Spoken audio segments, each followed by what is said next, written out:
การนำเมืองปากกระดิ่งแขวงบริคำไซ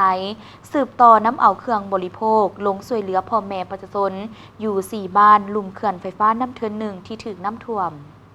ในวันที่ 6 ตุลาผ่านมานี้การนำเมืองปากกระดิ่งแขวงบริคำไซได้สมทบกับห้องการแดงเมืองสืบต่อน้ำเอาเครื่องบริโภคประเภทข้าวสารและอาหารสำเร็จรูปจำนวน285 ถุงลงช่วยเหลือพ่อแม่ประชาชน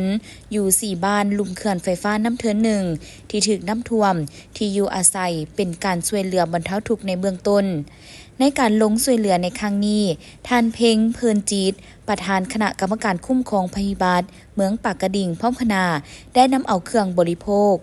202 ธงมูลค่า18 ล้านกว่ากีบลงมอบให้พ่อแม่ประชาชนอยู่บ้านพลเจริญคุ้มผลงามที่ถูกน้ำท่วมที่อยู่อาศัยและในตอนบ่ายของวันเดียวกันก็ได้สืบต่อนำเอาเครื่องบริโภคลงไปช่วยเหลือพ่อแม่ประชาชนที่ถูกน้ำท่วมที่อยู่อาศัยอีก3บ้านคือบ้านหาดทรายคำมีเครื่องบริโภค43 ธงมูลค่า3 ล้านกว่ากีบมอบให้พ่อแม่ประชาชน43 ครอบครัวบ้านปากปางมีเครื่องบริโภค36 ธงมูลค่า3 ล้านกว่ากีบมอบให้36 ครอบครัวที่ถูกน้ำท่วมที่อยู่อาศัยและได้นำเอาเครื่องบริโภค4 ธงมอบให้4 ครอบครัวอยู่บ้านดอนไซที่ถูกน้ำท่วมที่อยู่อาศัยเพื่อเป็นการช่วยเหลือบรรเทาทุกข์ในเบื้องต้น